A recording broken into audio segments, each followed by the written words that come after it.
Hello. Time manage করার কিছু গুরুত্বপূর্ণ মেথড আছে, যেগুলো আপনি চাইলে আপনিও ফলো করতে পারেন।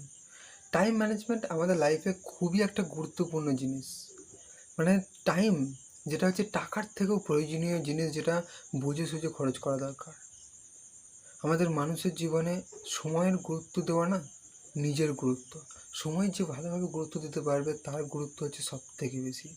তো সময়কে ঠিকভাবে ডেলিগেট করা এবং সময়ের সাথে সেই কাজগুলোকে করে নেওয়া, বা কোনো কাজ যেন ডিলেট না হয়, তার জন্য কিছু টিপস অ্যান্ড ট্রিক্স আপনাদেরকে বলবো। প্রথম টিপ হচ্ছে যে প্রায়োরিটিস ডিসাইড করুন, যে আপনি কোন কাজগুলো আগে করতে চাইছেন, বা কোন কাজগুলো ততটা প্রয়োজন নয়, যেগুলো কাজগুলো পরেও করা যাবে। তো ফার্স্ট প্রায়োরিটি কাজগুলো আগে করুন, তারপরে অন্য কাজ। সেকেন্ড হচ্ছে কনসেন্ট্রেশন। কনসেন্ট্রেশন খুবই গুরুত্বপূর্ণ। কনসেন্ট্রেশন যদি আপনি কোনো কাজে না রাখতে পারেন, সেগুলোকে ভেঙে ভেঙে আপনি রাখতে পারেন। হয় 30 মিনিট, বা 1 ঘন্টা, বা 2 ঘন্টা, আপনি যেমন কমফোর্টেবল সেই অনুযায়ী একটা টাইম স্লট বেঁধে দিয়ে সেগুলোকে আপনি করতে পারেন কাজ। ঠিক আছে। 3 নম্বর হচ্ছে ডিসাইড টাইম লিমিট এবং রিওয়ার্ড। একটা নির্দিষ্ট টাইম বেঁধে দিন। যেমন হচ্ছে আমি সকাল থেকে 12টা পর্যন্ত কোনো একটা কাজ করব, তারপর অন্য একটা কাজে হাত দেবো, এবং তারপর রিওয়ার্ড। আর এমনিতেও একটা মানুষের রিওয়ার্ড হওয়া দরকার, যে নিজের সময়টাকে বাঁচানোর চেষ্টা করছে, তার রিওয়ার্ড হওয়া দরকার যে কাজটা ঠিকমতো হলো, সেটার থেকে আনন্দ নেওয়াও একটা রিওয়ার্ড। অন্য অন্য কিছু রিওয়ার্ড বলতে, যেমন আপনি মোবাইলের রিওয়ার্ড, বা মোবাইলের কোনো একটা মুভি দেখে নিলেন, ভিডিও দেখে নিলেন, এগুলো তো টাইমই নষ্ট হয়। তো সেই জায়গাতে আর একটা ভালো কিছু আপনি করতে পারেন, বা একটা আনন্দ ফিল করতে পারেন, বা একটু বাইরে ঘুরতে পারেন, একটা ছোট একটা কিছু ইনফরমেটিভ কিছু দেখতে পারেন। সেটা একটা রিওয়ার্ড হিসেবে আপনি যেটাকে নেবেন, সেটা আপনার উপর ডিপেন্ড করছে। 4 নম্বর হচ্ছে lock your time. Lock your time হচ্ছে তোমার টাইম বেঁধে দাও, যে ঠিক আছে আমি আধা ঘন্টা কাজ করব, তারপর অন্য কিছু, বা 1 ঘন্টা আমি কাজ করব, তারপরে আমি শিফট করব। 5 নম্বর হচ্ছে ডিলে পজিটিভ এবং নেগেটিভ। লেস প্রায়োরিটিস ওয়ার্কগুলোকে ডিলে করো, এবং যেগুলো প্রায়োরিটিস ওয়ার্ক সেগুলোকে ডিলে না করে এখনই করার চেষ্টা করো, এখনই। And then 6, delegate what you can. তুমি যে কাজটা ভালো পারো, বা যে কাজটা তুমি করতে চাও, সেটাতে তুমি তোমার সময় বেঁধে দাও, সেটাতে তুমি তোমার সময় দাও। এক সময় আসবে সেটাতে তুমি এতটাই পারদর্শী হবে যে সেটাতে তুমি আরও আনন্দ ফিল করবে। 7 নম্বর হচ্ছে increase your time value by learning more.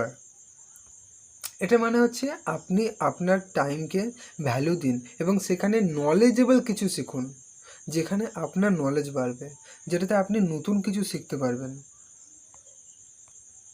Meeting প্রয়োজন হলে খুব কম করো। বেশি দেখা সাক্ষাৎ করার দরকার নেই, বেশি অল দ্য টাইমই নষ্ট হয়। নিজের টাইমটাকে না একদম ডিলিজেন্টলি সেগুলোকে অ্যালোকেট করো, এবং সেগুলোকে খরচা করো। বললাম না, টাকার থেকে প্রয়োজন হচ্ছে সময় মানুষের। তো সময় যদি ঠিকঠাক খরচা করতে পারো না, তো কখনো তুমি কোনো কিছুতে আটকাবে না। অ্যাভয়েড অবস্টেকলস, মানে যে বাধা আসছে, সে বাধাগুলোকে অ্যাভয়েড করো। তো বাধাগুলোকে বাধা ভাবার প্রয়োজন নেই। আচ্ছা ঠিক আছে, যদি খুব বড় একটা বাধা হয়, সেগুলোকে ট্যাকেল করার চেষ্টা করো।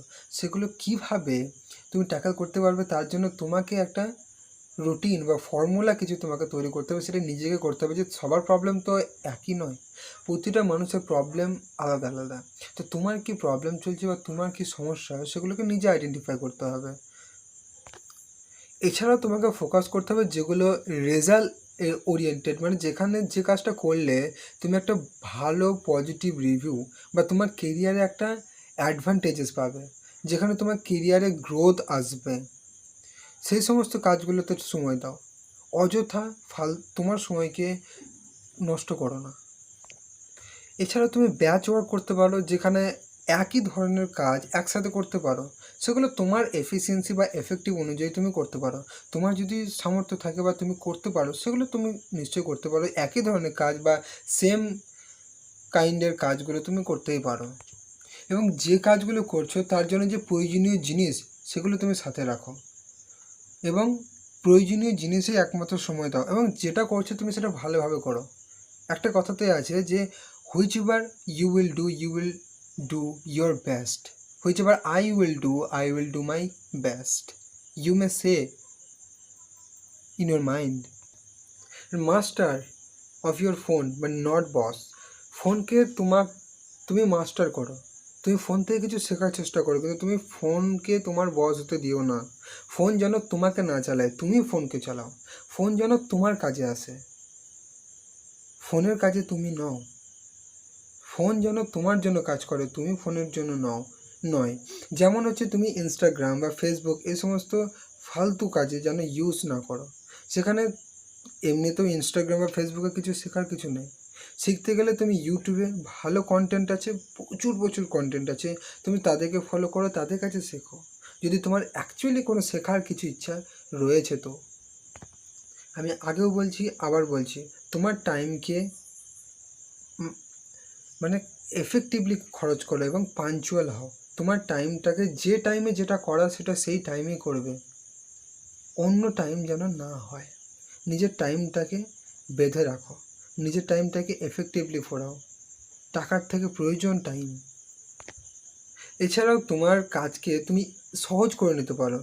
এমনি তো যেমন স্টাডির সাথে যারা রিলেটেড বা স্টাডির সাথে যারা যুক্ত, তারা এমনি সমস্ত স্টাডিকে তারা বোঝা হিসেবে ভাবে, কিন্তু সেগুলো থেকে একটু মজা নাও।